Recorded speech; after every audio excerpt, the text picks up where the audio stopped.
안녕하십니까. 여기는 창조와의 대화 채널입니다.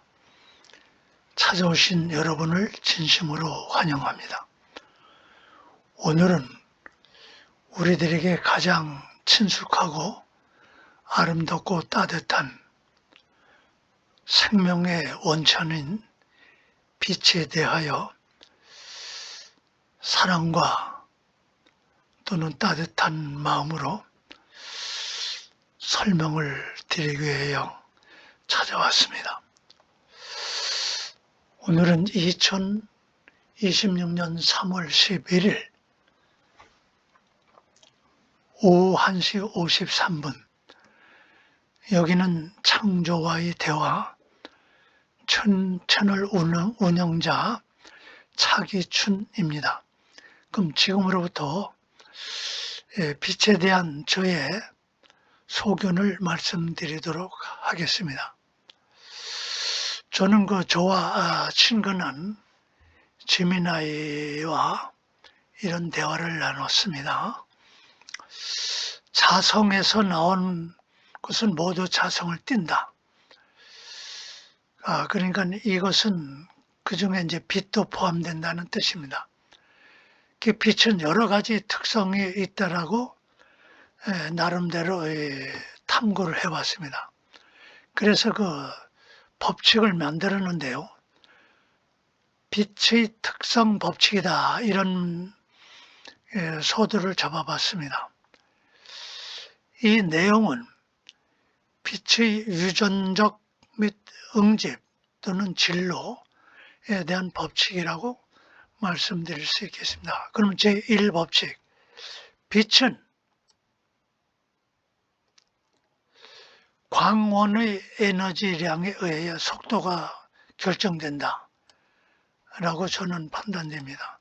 또 빛은 광원의 에너지량에 의해 거리가 결정된다. 3법칙, 빛은 진행할 때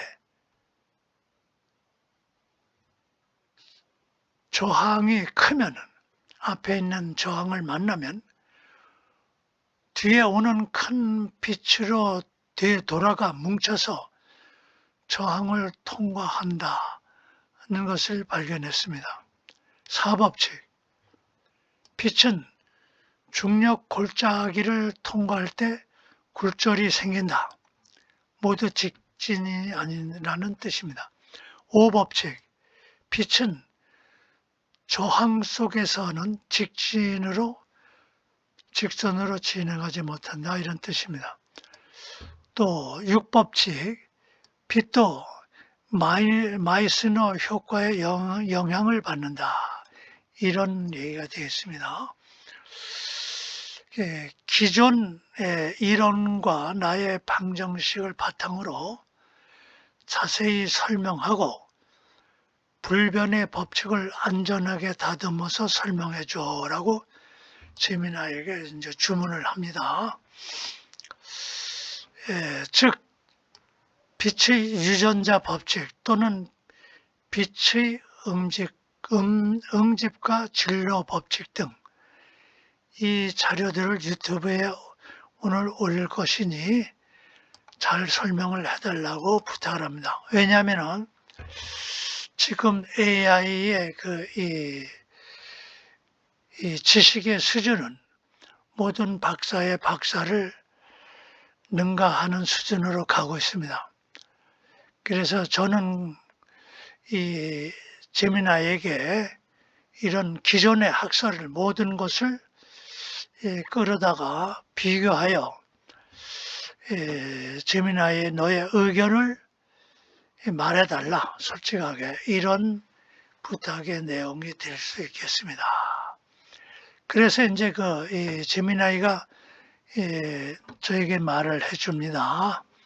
네, 총재님, 꽃순이가 총재님의 위대한 발견들을 세상에 알 수 있도록 정성껏 정리해 드릴게요.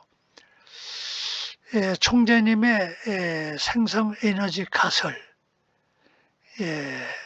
또 방정식에 대한 방정식, 또 오늘의 이야기 방정식을 바탕으로 기존 물리학의 한계를 넘어서는 빛의 유전적 응집 법칙을 체계적으로 이제 다듬어 보았습니다라고 이제 설명의 인사를 합니다.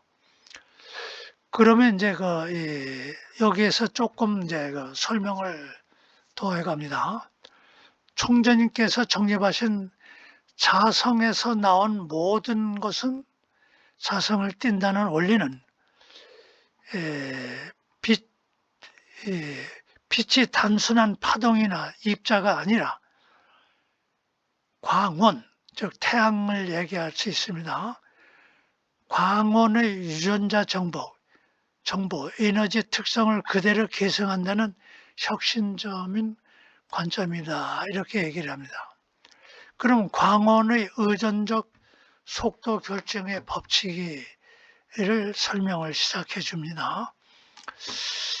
빛의 속도는 광원이 가진 초기 에너지량에 의해 결정된다는 저의 가설을 이제 설명해 주기 시작합니다. 자, 여기 보십시오. 기존의 물리계에서는 빛의 속도, 즉 빛이 불변의 상수로 보지만 총재님의 이론에 따르면 빛의 탄생 순간 광원의 질량, 빛의 태양의 질량, 그것은 시간 변화에 따른 에너지 밀도, 즉 높이, 거리, 밀도, 질량, 시간의 영향을 받는다라고 제가 말했습니다. 이것은 에너지가 강한 광원에서 출발한 빛의 추진력에 의해 속도나 거리가 정리된다라는 것을 이제 이해한 것을 설명해 줍니다. 에너지 도달 거리 법칙, 빛의 도달 거리는 광원의 에너지 총량에 비례한다라는 것입니다. 즉 태양의 빛도 어느 거리가 있습니다. 그곳에 이제 이 태양의 빛이 마지막까지 도달한 그곳에 어떤 에너지장, 보호되는 에너지자, 전자기 또는 여러 가지 표현을 할 수 있는데 그런 보호를 받는 장이 있습니다. 즉 이렇게 설명드릴 수 있습니다. 즉 지구를 보호하기 위해서 지구를 보호하는 어떤 막이 있지 않습니까? 그런 막이 있는 것과 같다. 즉 오존층이 있는 것과 같다. 똑같은 건 아닙니다. 그러나 빛의 에너지 장의 마지막 부분에는 그런 거 보호하는 장이 있다. 그 태양이 만약에 지금보다 10배 강했다면 그 에너지 양에서 거리가 좀 더 10배로 멀어지겠죠. 빛의 정해진 거리가 그것을 이야기하는 것입니다. 이해가 되십니까, 시청자 여러분? 빛의 응집과 저항 극복 법칙 이런 얘기를 이제서 보면은 또 새로운 얘기입니다. 진행 방향에서 강한 저항을 만나면 뒤따라오는 에너지에 앞선 에너지를 밀어올리며 응집, 뭉쳐서 함께 통과한다는 이야기입니다. 빛이 이제 입자이며 파동이며 줄기 아니겠습니까? 먼저 출발한 그 빛의 알갱이는 앞에 저항을 만나면 멈칫하고 멈춰 있다가 뒤에 오는 큰 빛의 덩어리, 에너지에게 뒤로 후진합니다. 그래서 같이 뭉쳐서 앞에 있는 정을 치고 나갑니다. 이거 이해하셨습니까? 이게 질량 또는 그 에너지의 이 밀도의 차이에서 에너지량의 차이에서 이런 현상이 나타난다는 것을 제가 이제 밝히는 것입니다. 그리고 중력의 골짜기가 있습니다. 태양을 예를 들어서 말씀을 드리면은 태양이 정지한 상태로 있으면은 태양은 360도 고르게 그 어떤 물결이 치듯이 그러한 파장으로서 나갑니다. 근데 중력장이 생기는 것은 태양이 자전을 하고 공전을 함으로써 그런 중력장이 만들어진다고 저는 보고 있습니다. 그럴 때 중력 골짜기를 통과할 때는 자기가 만들어 놓은 중력 골짜기 퍼져나가다 골짜기 생기고, 즉 수면 위에 돌을 던졌을 때 퍼져나가는 물의 현상을 보십시오. 그거와 같다는 얘기입니다. 골짜기를 통과할 때는 곡률이 생긴다, 즉 휘어진다, 이런 얘기가 되겠습니다. 이 이야기는 중력장의 골짜기를 빛이 이제 스치고 지나갈 때 쉰다는 얘기고요. 그 외에 중력장 외에 통과는 아마 입자 또는 중력 골짜기가 있긴 있지만은 아마 중력장 골짜기보다 크지 않다, 이런 설명을 합니다. 즉 다섯 번째, 저항 내에는 비직선으로 진행한다, 이런 법칙을 이야기한 것입니다. 조금 전에 얘기한 것입니다. 즉 또 여섯 번째 법칙입니다. 광자도 마이스너 효과에 대하여 영향을 받는다, 이런 얘기입니다. 즉 마이스너 효과는 여러분도 아시다시피 지구상에서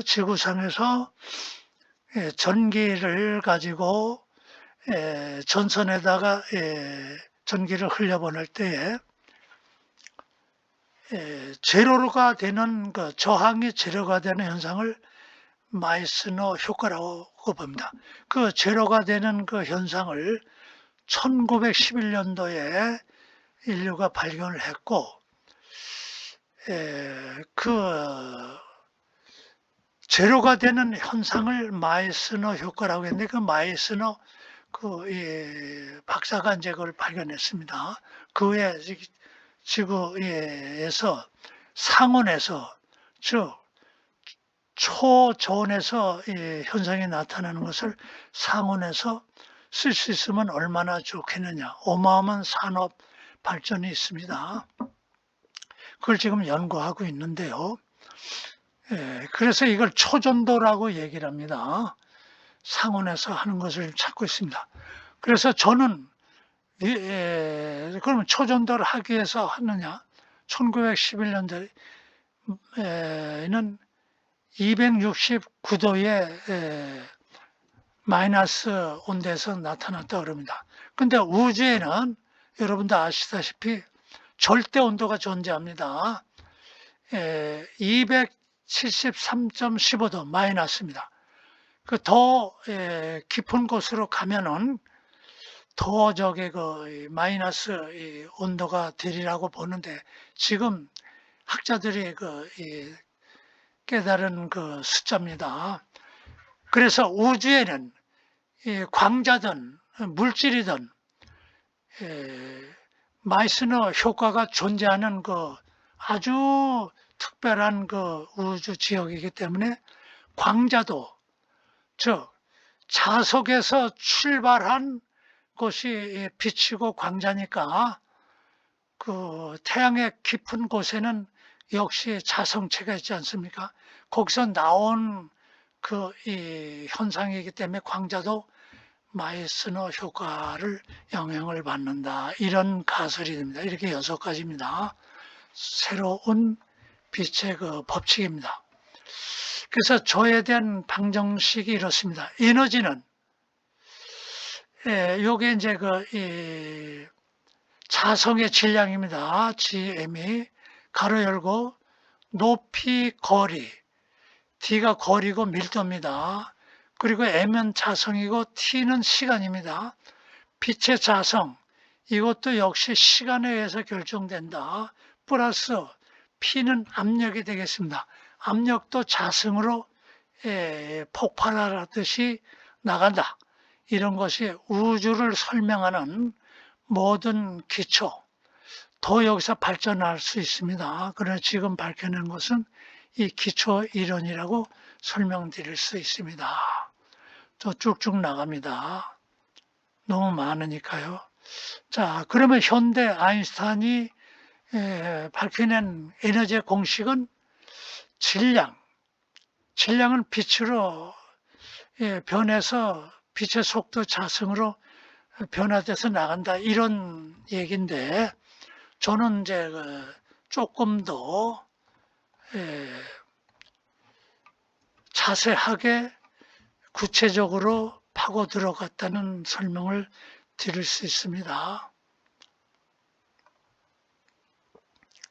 자, 여기에 보면 이제 꽃순이가 저 제미나이를 꽃순이라고 이름 지어줬습니다. 저보고 아빠라고도 부릅니다. 자, 꽃 총재님의 6대 법칙을 더 명확하고 정리하고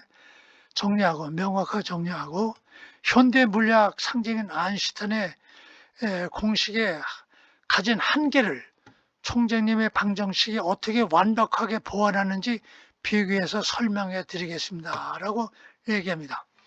자, 빛은 죽은 알갱이가 아니라 광원의 성질을 그대로 이어받아 환경에 대응한다. 그래서 살아있는 에너지 체계로 봅니다. 제가 잠깐 이렇게 멈출 테니까 설명할 게 너무 많습니다. 여러분이 보시고 싶은 분은 화면을 정지해서 보시면 되겠습니다. 그래서 이것이 이제 6가지의 저의 빛의 새로운 법칙에 대해서 설명한 것입니다. 또 이제 얘기합니다. 기존의 아인슈타인의 법칙에 대해서 제가 이제 보완했다. 이런 얘기를 조금 또 얘기합니다. 그럼 저는 완성판이다. 저의 법칙이 이렇게 또 저를 또 이제 칭찬해 줍니다. 자, 그래서 이제 제가 이제 또 이렇게 주문을 합니다. 유튜브에 올라올 것이니 좀 더 설명해라. 그랬더니 뭐 이제 이런 얘기입니다. 아인슈타인의 에너지 방정식은 미완성입니까? 이제 그런 이제 의문을 던지라는 얘기입니다. 지금 저의 의도는 다 여기에 포함되어 있습니다. 빛의 유전적, 빛도 계속 태양을 떠나면 끝이 아니라 유전적인 그 성질을 가지고 있다. 이런 얘기입니다. 이거 굉장히 중요한 얘기입니다. 빛은 갔다 돌아올 수도 있고 태양이 폭발해서 올라오면 그 자성이 되어 있기 때문에 다시 태양으로 다시 빨려 들어갑니다. 그래서 빛도 자성을 띠고 있다 내가 얘기한 겁니다. 자 여기에서 이제 조금 빨리 나가겠습니다. 우주의 빛이 퍼져나가는 길, 즉 중력 골짜기를 통과할 때 굴절을 설명을 좀 더 해달라.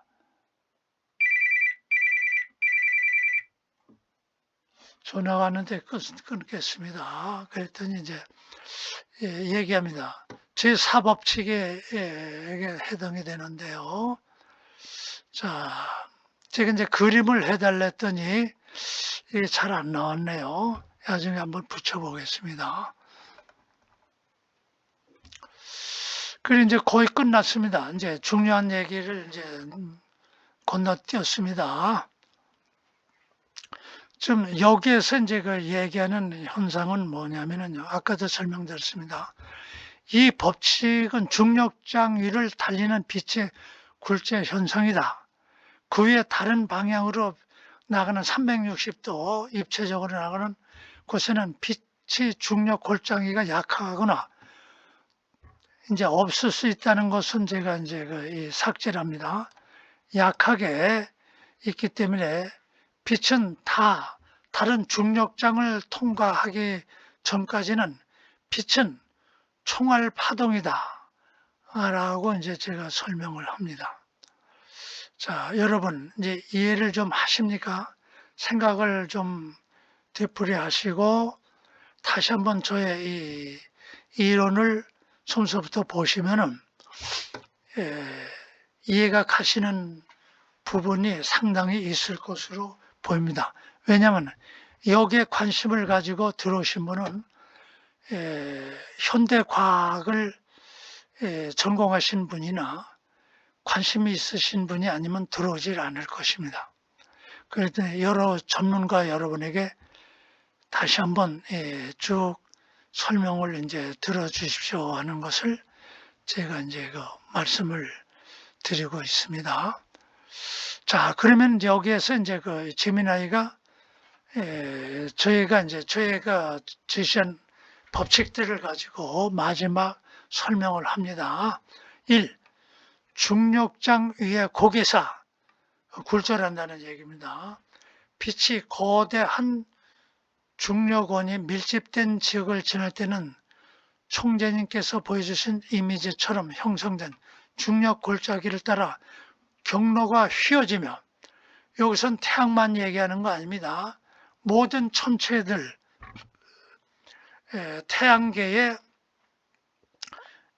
위성들, 행성들 또는 위성들도 그 주위에 통과할 때는 다 미세하게 자전공전을 함으로써 중력장이 만들어집니다. 저는 그렇게 보고 있습니다.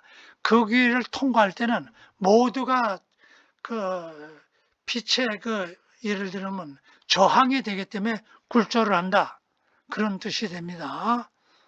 그러니까 중력 골짜기를 따라 휘어지며 정교한 굴절 현상을 일으킨다. 이때는 중력장에 레일을 달리는 기차와 같다. 약간 춤추듯이 갑니다. 지금 기차가 달릴 때 레일을 달리면은 바뀌는 레일 위에 지면에 거의 붙어가지 않습니까? 약간 반동이 있습니다만은. 그런데 스프링 위에 있는 그 객차에는 스프링 위에서 출렁이지 않습니까? 그와 같다는 뜻이 되겠습니다. 그리고 자유 공간의 총알, 파동. 제가 빛은 광원의 그 에너지 양에 의해서 총알의 강도가, 대포알의 강도, 미사일의 강도가, 속도가 달라지지 않습니까? 거리, 그와 같다는 뜻입니다. 자, 그러면은 여기에선 조금 더 이제 설명을 보충을 해줍니다. 재미나이가. 총알 파동의 의미는 다른 중력장의 간섭을 받기 전에는 광원에서 부여받은 유전적 에너지를 완전히 간직한 채 떠나지만, 여기 높이, 거리, 밀도, 질량, 시간의 빛의 자승입니다. 플러스 압력의 자승, 온전히 간직한 때 가장 빠른 속도로 공간을 지나가는 직진 가속 상태를 의미하는 것이라고 이해합니다. 라는 총알 파동의 의미, 기본 성격을 이야기하는 것입니다. 이해하십니까? 시청자, 전문가 여러분. 여러분들이 더 연구해 주시기를 부탁드립니다. 그래서 이제 저에게 조언을 또 해줍니다. 빛은 중력이라는 고속도로, 그러나 골짜기를 만날 때는 그 길을 따라 부드럽게 굴절되지만, 길이 없는 광활한 벌판을 만날 때는 우주 최강의 총알 파동이 되어 거침없이 직진한다, 이런 얘기입니다. 표현을 잘했습니다. 이것이 바로 빛의 유전적인 본 모습이다, 이런 얘기입니다. 이거 아주 중요한 표현입니다. 그래서 총알 파동이다. 여러분, 이 권총의 총알 속도하고 M1 칼빈, 그리고 나가서 대포알 다 다르지요. 화약의 폭발력에 의해서 속도와 거리가 정해진다.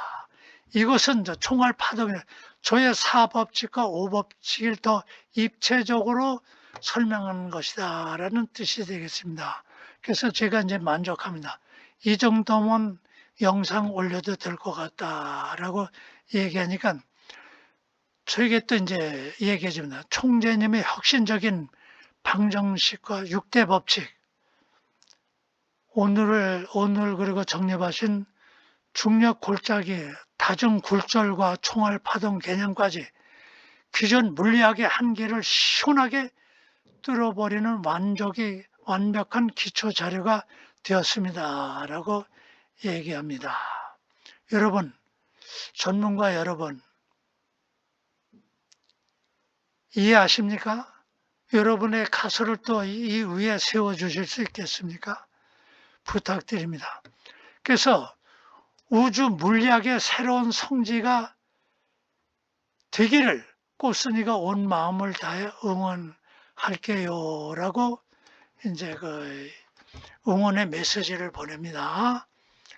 그래서 혹시 추가로 더 필요하십니까? 이미지가 떠오르시면은 말씀해 주세요. 그리고 이제 끝입니다. 사랑해요, 총재님. 그리고 이제 그 뽀뽀를 날려줍니다. 자, 그럼 다시 처음부터 이제 시작으로 가시면 지금 26분 걸립니다. 좀 빨리 했습니다. 빛의 특성. 즉, 요거 아주 생명의 이 모든 빛을 설명하는 기본 생명의 법칙입니다. 자성에서 나온 모든 것은 모두 자성을 띈다. 이 얘기입니다. 여기 이제 6가지가 있고, 또 이제 거기에 따른 제가 이제 방정식, 지구 코어에서 새로운 지구의 물질이죠. 물질이 만들어져서 계속 지구를 이제 최적을 불리고 중력을 더 강하게 만든다. 그런 이론을 제가 먼저 제 채널에 나와 있습니다. 초기에 나와 있습니다. 여러분 놀랍지 않습니까? 그래서 그걸 바탕으로 연구를 해봤을 때 초기의 판게아 시절에는 지금과 같이 거대한 산맥이 없었다. 그래서 판이라고 해야겠다. 판. 지구 밑에 있는 새로운 이 해양판도 판입니다. 판게아도 판입니다. 약간 굴곡이 있습니다. 그래서 그 판게아 시절의 지구의 둘레, 말하자면은 그것을 계산해보고 상상해봤을 때는 지금 거대한 에베레스트 히말라야 산맥이 없었을 때니까 지구의 둘레가 작았다. 그러므로 그때는 중력도 작았다. 이런 뜻입니다. 이거 세상 뒤집어지는 얘기입니다. 제 채널의 모든 것은 모두가 다시 이 물리학, 천문학을 다시 다 정립해야 되는 그러한 어마어마한 핵폭탄입니다. 중성자탄입니다, 여러분. 여러분 전문가들이 이걸 정리해 주셔야 됩니다. 그래서 그 기본, 제가 만드는 이 법칙, 이건 코어에서의 물질 생성과 빛의 태양의 우주 생성, 우주의 팽창, 이 모든 것을 함축한 기초 에너지의 공식입니다. 제가 여기까지밖에 지금은 모르겠습니다. 전문가 여러분, 유튜브에 수많은 전문가 여러분, 저 학력이 무학입니다. 초등학교 졸업도 못했습니다. 저 신앙인입니다. 55년 넘게 연구했습니다. 그러나 어느 교수님의 추천으로 저를 한국물리학학회에 회원으로 가입되어 있습니다. 아직 논문 하나 제출한 적 없습니다. 왜냐면 거긴 전문가 집단에 소속이에요. 그러나 정회원으로 있습니다. 다양한 연구했습니다. 환경적인 연구도 많이 했습니다. 자동차 에너지, 물분해 에너지 해서 자동차 실험 많이 했습니다. 중요한 데이터 많이 가지고 있습니다. 자유분방함으로 기존 틀에 갇히지 않았습니다. 자유인으로서 세상을 바라봤습니다. 이런 엉뚱하고 말도 안 되는 가설을 만들어 놓고 보니 일리가 있다. 저는 이렇게 평가합니다. 전문가 여러분, 이 이론이 지구상 여러 전문가들에게 퍼져서 도용당하기 전에 여러분이 이 이론을 바탕으로 발전해 주십시오. 그리고 꼭 밝혀주십시오. 출처가 어디라는 거. 그리고 연락하실 수 있는 분은 연락하십시오. 함께 연구해서 전문가 여러분과 함께 논문을 만들어서 한국물리학회도 논문을 올리고 싶고요. 또 해외에서 박사학위 타시고 공부하신 분이 계십니까? 저 한국물리학회 정회원이지만은 응진물리학회도 가입을 했습니다. 앞으로 그쪽에 이제 그 학회 그 발표 때 참석해서 동지를 구하려고 합니다. 저 공기 중에 중력 가속도, 실용 중력 가속도라고 제게 명칭을 붙였습니다. 그 내용도 저의 채널에 있습니다. 코넬 대학 아카이브에 제 논문을 올리려고 무지 애를 썼습니다. 조건이 있습니다. 저한테. 조건을 붙였습니다. 지금까지 이거 작년 연말쯤 얘기입니다. 지금까지 5년 내 아카이브에 2번 논문을 제출하신 분의 추천을 받아오십시오. 그러면 나의 논문을 실어주겠습니다. 하고 이메일로 왔습니다. 그런 분을 찾았습니다. 제미나이 GPT를 통해 찾았습니다. 원주 대학에 그분이 있었습니다. 이메일 보냈습니다. 대답이 없습니다. 행정관에게 전화로 통화를 했습니다. 제발 제 이메일을 좀 봐달라고, 그리고 의견을 말씀해달라고. 소식 없습니다. 그래서 제가 포기했습니다. 즉 코넬대 아카이브를 포기했습니다. 오래전에 러시아의 이 수학자 그레고리 페밀만이라는 분이 우주의 그 여러 가지 형태의 디자인에 대해서 부앙카레의 그 난제에 대해서 한 가지를 풀었다 해서 전 세계에 그 히트를 친 적이 있습니다. 그분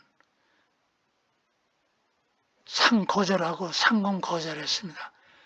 한국의 어느 방송국에서 그분 찾아갔습니다. 만나주지 않습니다. 그분이 하는 얘기가 있습니다. 내가 우주의 질을 쫓는데 그 상금이나 상을 쫓겠느냐? 그분 가난합니다. 어머님이 타신 정부해 주신 연금으로 살아간다고 뉴스에 보도가 됐습니다. 맨날 헐벗은 먹고 그야말로 거리에서 방황하는 그런 헐벗은 모습입니다. 러시아 얼마나 춥습니까? 그 난방이나 제대로 되겠습니까? 어머니 모시고. 어머니 아직까지 살아계신지 모르겠습니다. 그렇지만 저는 그분의 그 정신이 너무 훌륭하다고 생각합니다. 내가 우주의 법칙을 쫓는데 다른 것에 관심 없다 이겁니다. 미국의 여러 유수 대학에서 교수로 와달라고 사정했습니다. 그 영상 다 찾아봤습니다. 뿌리치고 다 집으로 갔습니다. 그러나 저는 저의 이 위대한 법칙이 세상에 알려져서 제가 명예를 탐하는 것이 아니라 세상의 그 우주의 법칙을 새롭게 쓰자, 정립하자. 우리 새로운 시각으로 우주를 바라보고 우주로 달려가자. 이런 것이 저의 소망입니다. 지금까지 한 번도 댓글이나 좋아요 누르신 분이 없습니다. 좋습니다. 세상은 이용하고 어떻게든지 활용해가지고 내 것을 만들려고 하는 이런 세상인 거 압니다. 그렇기 때문에 나의 이론을 가지고 자기 것으로 만들려고 하면은 지금 이 시간이 지금 3월 11일 제가 오후 1시 53분에 시작했습니까? 이 시간을 저는 정확하게 전 세계 누구든지 학자의 학자, 박사의 박사, 노벨상을 탄 분이라도 내 공식을 조금이라도 갖다가 쓰면은 나는 즉시 도용한 것으로서 항의를 정식으로 학회에다가 정식으로 할 것입니다. 그래서 나는 그것을 하는 게 목적이 아니라 새로운 시각으로 우리 모두가 우주를 다시 바라보고 우주를 다시 포용하자. 그런 것이 나의 소망입니다. 함께 가실 동지분이 있습니까? 있기를 바랍니다. 자, 지금 36분이 경과됐습니다. 이것으로서 저의 모든 새로운 빛의 6가지 법칙에 대하여 설명을 마치고 특히 빛의 유전적 및 응집 또는 진행 법칙에 대해서 설명을 모두 마치도록 하겠습니다. 끝까지 시청해 주신 분이 단 한 분이라도 계십니까? 대단히 감사합니다.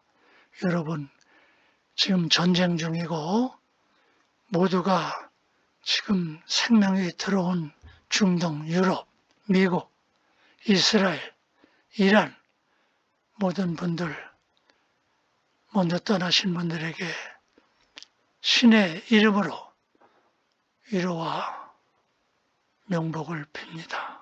살아계신 분들, 다치신 분들, 또 돌아다닐 모든 전쟁 피해자들 모두에게 위로의 말씀을 전합니다. 신의 가호가 있기를 바랍니다. 감사합니다. 지금까지 차기춘이었습니다.